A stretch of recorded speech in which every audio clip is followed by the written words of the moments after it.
উর্মিলা এসব কথায় চরম বিরক্ত হচ্ছে। অপরিচিত এক লোকের অযথা বকবক বিরক্ত লাগারই কথা। পাশ কাটিয়ে চলে যেতে নিলে ইমতিয়াজ পথ আগলে বলল। উহু, কথা শেষ হয়নি মেস, তোমার নাম কি? উর্মিলা এবার শক্ত গলায় বলল। পথ ছাড়ুন, আজব লোক। এটা কেমন ম্যানার্স? ইমতিয়াজ ভুইয়া কথায় পাত্তা না দিয়ে বলল। Good manners. শোনো, নাম বললেই ছেড়ে দেব। উর্মিলা হাত ভাঁজ করে কোনো কিছু না ভেবেই রাগীস্বরে বলল। নাম হলো গুলি মেরে উড়িয়ে দে। ইমতিয়াজ বুঝতে না পেরে বলল। হ্যাঁ। উর্মিলা বলেই পাশ কাটিয়ে চলে গেছে। ইমতিয়াজ হতবুদ্ধির মতো বলল। কি বলে গেল? একজন চেলা এগিয়ে এসে বলল। ভাই বলেছে গুলি মেরে উড়িয়ে। হ্যাঁ, এটা আবার কেমন নাম? ভাই নাম না, আপনাকে গুলি মেরে উড়িয়ে দেওয়ার থ্রেট দিয়ে গেল। ইমতিয়াজ ভুইয়ার চল শক্ত হয়ে উঠল। মেয়েটা ভারী বজ্জাত। সেদিন দেখে মোটেও তা মনে হয়নি। ঠান্ডা ঠান্ডা গোবেচারা টাইপ মনে হয়েছে। উর্মিলার একটা কলেজে স্টুডেন্ট ক্যাম্পেইন ছিল। সেখানে তার নামের একটি মেয়ের সাথে পরিচিত হয়েছে। সাদা কলেজ ড্রেস পরিচিত, দুই বেনি করা। কলেজ মাঠের এ মাথা হতে ও মাথা ছুটোছুটি করে বেড়াচ্ছে। ইতোমধ্যেই তাকে বড় আপা ডেকে বেশ কয়েকবার জড়িয়ে ধরেছে। দুজনের একই নাম শুনে মেয়েটা উৎফুল্ল ও পুলকিত হয়ে উঠছিল। বেশ মিষ্টি মেয়েটি, বারবার আপা আপা বলে মন খারাপ করে ফেলছিল। রিনরিনে কণ্ঠের আদুরি ডাকটুকু বেশ আপন আপন লাগছিল উর্মিলার। উর্মি হাতে জুস আর চিপস নিয়ে এগিয়ে এসে বলল। আপা নাও। আমি খাবো না উর্মি। আরে খাও, আমরা না মিতা। উর্মিলা নিতান্ত অনিচ্ছা সত্ত্বেও নিল। আজকের কর্মসূচি নিয়ে খানিকক্ষণ আলোচনা হলো। উর্মি একটু পরপর এটা ওটা নিয়ে আসছিল।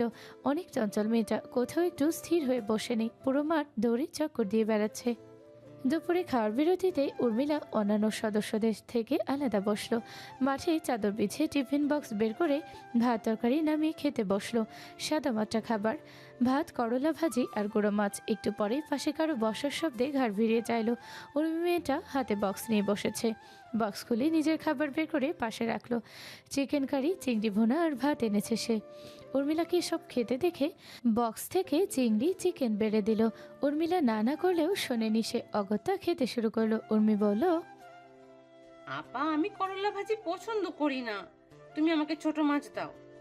আচ্ছা আজকে না হয় তোমার করলা একটু খেয়ে দেখা যাক। উর্মিলা খুশি মনেই দিল।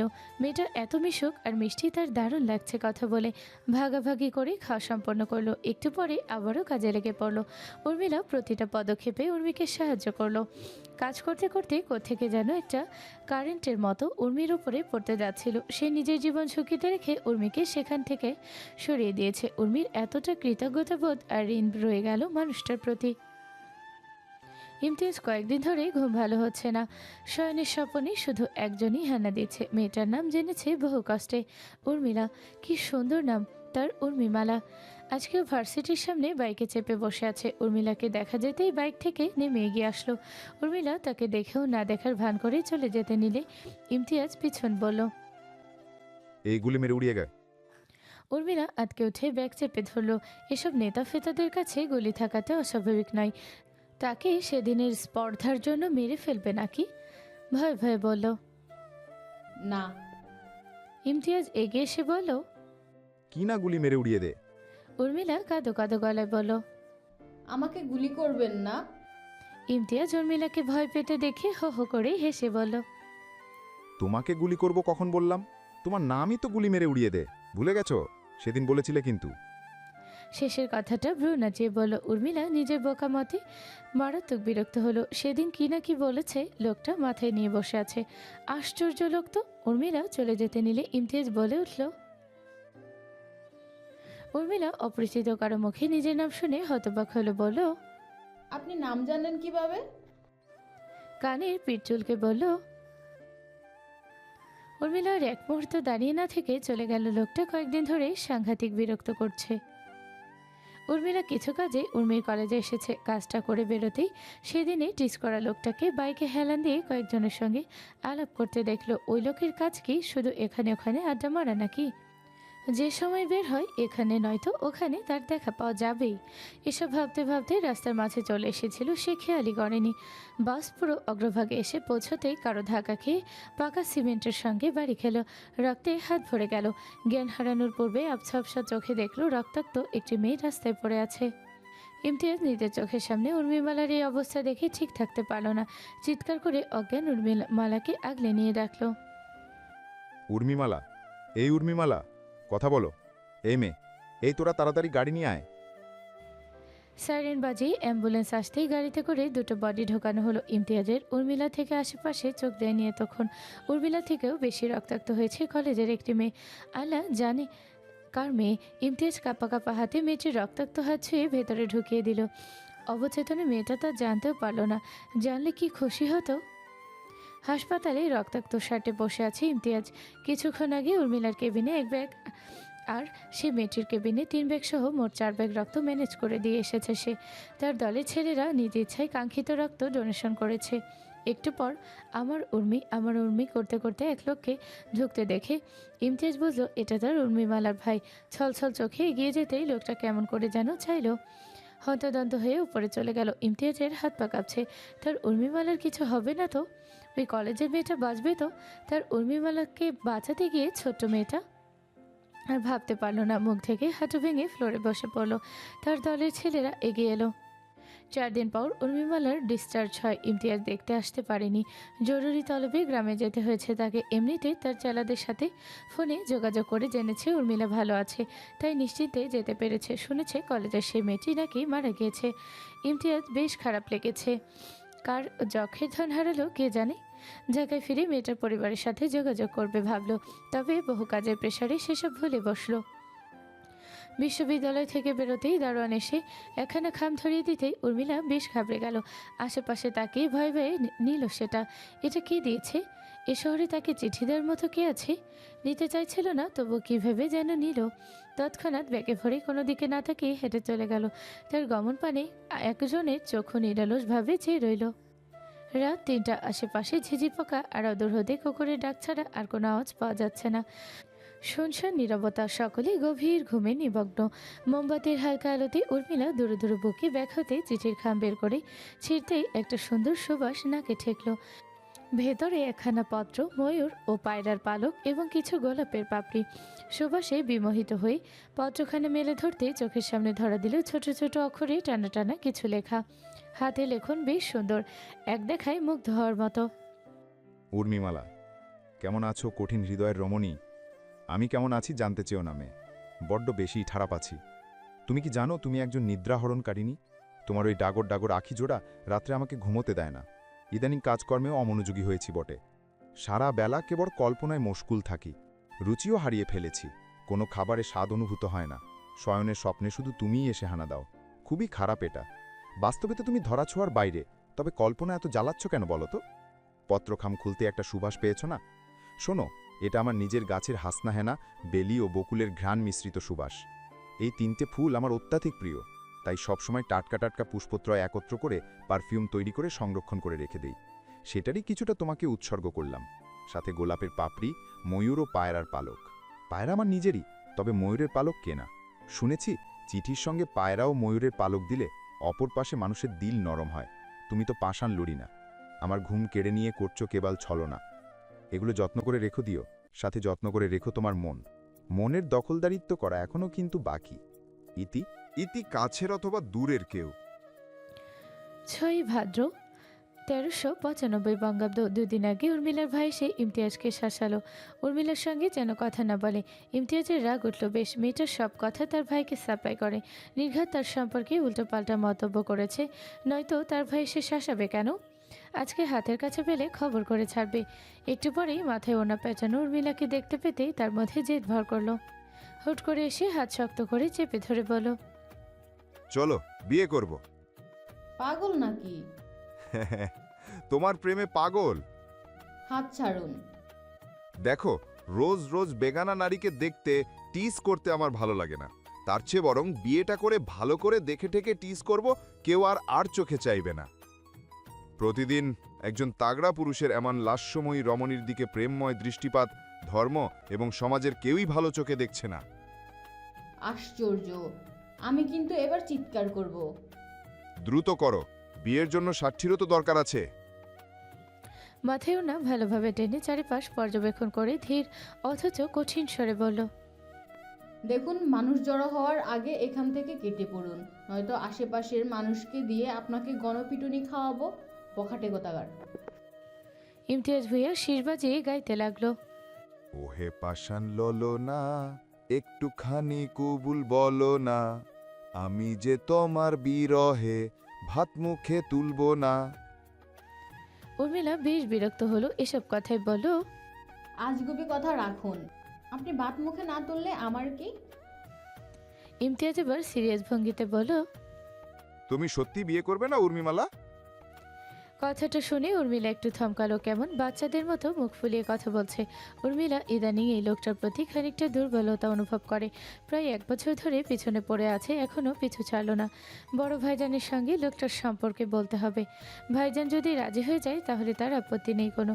উর্মিলা সেটা মুখে প্রকাশ না করে চলে যেতে নিলে ইমতিয়াজ পিছন থেকে একটা গোলাপে গিয়ে বলল, ওগো উর্মিমালা, তরঙ্গের ন্যায় ঢেউ খেলো আমার মনে রুঠোনে, তোমার প্রেমেতে পড়ে ঝাঁপ দিয়েছি মন পুকুরে, তোমার স্মৃতিতে কাটে আমার সকাল বিকেল রাত্রি, তুমি কি আমার সাথে থাকবে দিবারাত্রি।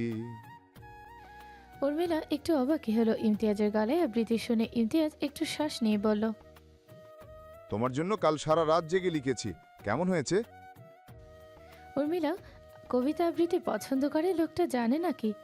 আনারি কবিতাটা খারাপ হয়নি মুখে, তবে বলল, একদমই বাজে। বলি প্রস্থান করলো। ইমতিয়াজ তার যাওয়ার পানে মুখ অন্ধকার করে হতাশ হয়ে চেয়ে রইল। আসলেই বাজে হয়েছে। 15ই আশ্বিন 1395। ইমতিয়াজ ভুইয়া উর্মিলাকে তুলে নিয়ে এলো কাজে অফিস। উর্মিলা হতভগ হয়ে শুধালো, এইসব কি? বিয়ে করব। আপনি কি আসলেই সুস্থ? হ্যাঁ, কেন? তোমার অসুস্থ মনে হয়?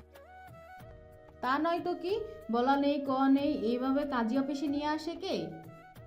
ইমতিয়াজ নির্লিপ্ত গলায় বলল। আমি। উর্মিলা বিরক্ত হয়ে বলল, এসব আজগুবি কথা রাখুন, আমাকে যেতে দিন। ইমতিয়াজ এবার উর্মিলার চোখের দিকে চেয়ে বলল, আমার চোখের দিকে চেয়ে সত্যি করে বলবে, তোমার কি আমাকে এক বিন্দু পছন্দ না? একবার না বলো আর জীবনেও তোমার সামনে আসবো না। উর্মিলা কিছু বলতে পারল না, উসখুস করতে লাগলো। ইমতিয়াজ তাকে উত্তর দিতে না দেখে চলে যেতে উদ্যত হতেই উর্মিলা ধীর গলায় বলল, ভাইজান মানবে না। ইমতিয়াজ ফিরে যেতে চেয়ে বলল, কেন? আপনার আর আমার বংশ একই। হ্যাঁ তো। উর্মিলা মিনমিন করে বলল, ভাইজান এক বংশে বিবাহ পছন্দ করেন না? আমার তো তোমার আর আমার একই বংশ ব্যাপারটা ইন্টারেস্টিং লাগছে। আমাদের ছেলে মেয়েকে সবাই ডাবল ভুইয়ার পুত্র কন্যা বলে সম্বোধন করবে, ব্যাপারটা ইন্টারেস্টিং না? উর্মিলা মুখ শক্ত করে বলল, মোটেই না, বিয়ে হয়নি, বাচ্চা পর্যন্ত চলে গেছে। উর্মিলা মুখ ঘুরিয়ে নিতেই ইমতিয়াজ বলল, যদি বলি তোমার ভাই বিয়েতে রাজি, তাহলে বিয়ে করবে? উর্মিলা কিছু বলল না। ইমতিয়াজ তার কথা না বলাকে সম্মতি ধরে নিল। কাকে যেন ফোন দিতেই উর্মিলার দিকে এগিয়ে দিল। উর্মিলা ফোন কানে ধরতেই ওপাশ থেকে ভেসে এলো, বিয়েটা করে ফেল, আমার পূর্ণ সম্মতি আছে। ব্যাস কবুল বলে কাগজে কলমে ও ধর্মীয়ভাবে ইমতিয়াজ ভুইয়ার অর্ধাঙ্গিনী হয়ে গেল উর্মিলা ওরফে উর্মি ভুইয়া। এতটুকু বলে ব্ল্যাক ভাইপার থামলো, বলল, সেদিন আমি কোনো অনুমতি দিইনি। আমার কণ্ঠ বহুত নকল করে ইমতিয়াজের সেই বন্ধু এই কাজ করেছিল। আমি কিছুতেই সেই সব মেনে নিতে পারিনি। মুনতাজির বলল, আপনি মম পাপার সবকিছু এভাবে খুঁটে খুঁটে কিভাবে জানলেন? তারা বলেছিল? ব্ল্যাক ভাইপার সম্ভবত জানতো এই প্রশ্নটা মুনতাজির করবে। সে ব্রিফকেস থেকে একটা কালো মলাটের ডায়েরি মুনতাজিরের দিকে এগিয়ে দিয়ে বলল, এটার ভেতর সব লিখিত আছে, যেটা তোমার বাবা নিজের জীবনের পুঙ্খানুপুঙ্খানু সব ঘটনা নিজ হাতে লিপিবদ্ধ করেছিল। মুনতাজির ডায়েরিটা হাতে নিতেই বলল, এটা কোথায় পেলেন? ব্ল্যাক ভাইপার একটা দীর্ঘ নিঃশ্বাস ছেড়ে বলল, তোমার বাবাকে ব্যবহার করতে, হাতে রাখতে কিংবা ফাঁদে ফেলতে যাই বলো, এই জন্যই সে ডায়েরিটা লুকিয়ে চুরিয়ে করেছিলাম বিভিন্ন তথ্য জানতে। মুমতাজের ডায়েরিটায় হাত বুলিয়ে মাঝের একটা পৃষ্ঠা খুলতেই নজরে পড়ল টানা টানা যে কোনো অক্ষরে লেখা কিছু অনুভূতি। তাকে ভালোবেসেছিলাম ৮০-র দশকে। তখনকার ভালোবাসা এত রঞ্জিত ছিল না। আর না তো ছিল সে সাদা মাটা ছিমছাম গোছের এক ইস্পাত রমণী। পিছলে পড়লাম একদম ঘোর বর্ষায়। আসমান চিরে তুমুল বর্ষণ আর তর্জন গর্জন। বিশ্ববিদ্যালয় প্রাঙ্গণের সামনে ভিজে একাকার হয়ে অসহায় বদনে এদিক ওদিক তাকাচ্ছিল। ডাগর ডাগর সেই মায়াবী চোখে চাইতেই সর্বনাশটা হয়ে গেল। একটা টান অনুভব করছিলাম। ব্যাস, চেয়ারম্যান পুত্র দাপুটে ইমতিয়াজ ভূঁইয়া হয়ে গেল উর্মিমালার এক পাক্ষিক একনিষ্ঠ প্রেমিক পুরুষ। পরে বুঝেছিলাম সেই টান কিংবা মহব্বত সৃষ্টিকর্তারই ইশারা ছিল। ইতি ইমতিয়াজ ভূঁইয়া। ডায়েরির কভারটা ক্যালেন্ডারের সাদা অংশ দিয়ে মোড়ানো, যেন বছরের পর বছর ডায়েরিটা সুরক্ষিত থাকে। ছিঁড়ে ছিঁড়ে গেলেও কভারটা ক্ষতিগ্রস্ত যেন না হয়। তবুও ডায়েরির জায়গায় জায়গায় ছিঁড়ে গেছে, কিন্তু আসল মালাটা মোটামুটি ঠিকই আছে। ইমতিয়াজ ভূঁইয়ার অতি যত্নে গাঁথা এই ডায়েরিটা। জীবনের বেশিরভাগ কাহিনী এখানে টুকে রেখে দিয়েছেন স্মৃতি হিসেবে। অতীতের মানুষগুলো বোধহয় চিঠি ও ডায়েরি লেখায় বেশ পারদর্শী ছিল। লেখাগুলো কি সুন্দর টানা টানা করে লিখিত। পুরনো মানুষগুলো যত্ন নিতে জানতো, আর বর্তমান মানুষ অবহেলা করতে জানে। দিন যত যায় পৃথিবী উন্নত হয়, মানুষের নীতি নৈতিকতার ততই অবনতি হয়। মানুষ এখন সম্পর্কে যত্ন নিতে জানে না, অতীতের সম্পর্কগুলো দেখতে এজন্য এতটা সুন্দর। মুমতাজি ডায়েরিটা সযত্নে নিজের কাছে রেখে দিল। মুমতাজি ছোট্ট একটা নিঃশ্বাস ফেলে ব্ল্যাক ভাইপারের উদ্দেশ্যে বলল, এই ডায়েরি নিয়ে আপনার কি ফায়দা হলো? ব্ল্যাক ভাইপার হাসলো, বলতে লাগলো, তোমার বাবা মা যখন বিয়ে করে এলো, তাদেরকে আমি মেনে নিইনি। সেই প্রথম উর্মির প্রতি আমি কঠোরতা প্রকাশ করেছিলাম। মেয়েটা ভয়ে কাঁপছিল। সেও বুঝতে পারেনি ইমতিয়াজের এত বড় একটা ধোঁকা দিয়ে তাকে বিয়ে করবে। আমি সেদিন উর্মিকে আর ঘরে তুলিনি। মেয়েটা চিৎকার করে ভাইজান ভাইজান করে ডাকছিল। সেদিন বৃষ্টি ছিল। বাড়ির বড় গেটে দারোয়ানকে তালা মেরে দিতে আদেশ করেছিলাম। সেই বৃষ্টির কাদা মাটিতে বসে চিৎকার করে কেবল আমাকে ডেকেছিল, ভাইজান ভাইজান ভাইজান। আমি ভেতরে ভেতরে ভেঙে পড়লেও সাড়া দিইনি কোনো। ও আমাকে সেদিন অনেক বড় আঘাত দিয়েছিল। ইমতিয়াজ ওকে নিয়ে চলে গেলে আমার বুকে ব্যথা ওঠে। আমার পুতুলের মৃত্যু, উর্মিকে তাড়িয়ে দেওয়া সব কিছু আমার মস্তিষ্কে বাজেভাবে প্রভাব ফেলে। মাত্র 28 বছর বয়সে আমার প্রথম স্ট্রোক করি। এটুকু বলে একটা লম্বা নিঃশ্বাস ফেলল ভাইপার। মুমতাজিরের এ পর্যায়ে বেশ খারাপ লাগে সামনের মধ্যবয়স্ক মানুষটির জন্য। রুবানার কোলে নাহন ঘুমিয়ে পড়েছে। যদি সে নিজের আসল রূপে থাকতো, নির্ঘাত কেঁদে ফেলতো। এই মানুষটা ছোটবেলা থেকে তাদের দুই ভাই বোনকে ভীষণ আদর করতেন, কিন্তু কি এমন কারণে তার এই বদলে যাওয়া? কেন এত জঘন্যতা সাইফার স্যারের সঙ্গে?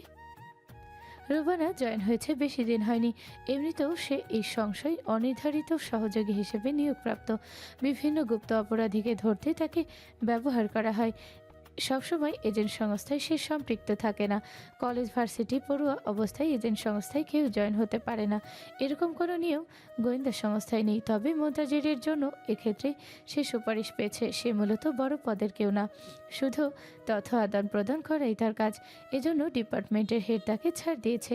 তবে শর্ত একটাই, যে কোনো মুহূর্তে যে কোনো অবস্থায় ডাকা হলে কাজকে আগে প্রাধান্য দিতে হবে। কোনো সময় না বলা যাবে না, তাতে যত জরুরি কাজেই সে থাকুক না কেন। রুবানা সমস্ত শর্ত মেনেই এ কাজে যুক্ত হয়েছে। ব্ল্যাক ভাইপার আবারও বলতে শুরু করলো, আমি হাসপাতালে শুনেছি উর্মি এসেছিল, তবে তাকে দেখতে দেওয়া হয়নি। ওর সঙ্গে সমস্ত যোগাযোগ বন্ধ করে দিয়েছিলাম, কারণ ইমতিয়াজকে আমি কিছুতেই সহ্য করতে পারতাম না। ওর কারণে আমি আমার পুতুলকে হারিয়েছিলাম। ওকে চোখের সামনে দেখলেই পুরনো ক্ষত তাজা হয়ে ওঠে। 2 বছর পর যখন একদিন হঠাৎ তোমাকে নিয়ে উপস্থিত হলো আমার সামনে, আমি মূর্তির মতো দাঁড়িয়েছিলাম। সেই ছোট্ট উর্মি একেবারে পরিপক্ক নারীর বেশে আমার সামনে দাঁড়ানো। এতদিন পরে ওকে চোখে দেখে পানি এসে গিয়েছিল। চেহারার হাল বেহাল ওর। মনে হতো কত রাত ঘুমায় না, কোলে বাচ্চা কাঁদছে। আমাকে দেখতে পেতেই ছুটে এসে হুমড়ে পড়ে কেঁদে উঠল। আমি ওর কান্না সহ্য করতে পারছিলাম না। পরে ওর থেকে শুনলাম স্বামী সন্তান নিয়ে সুখে থাকলেও শ্বশুর শাশুড়ি কেউ মেনে নিতে চায় না তাকে। শ্বশুর মেনে নিলেও অত্যাচার করে না, তবে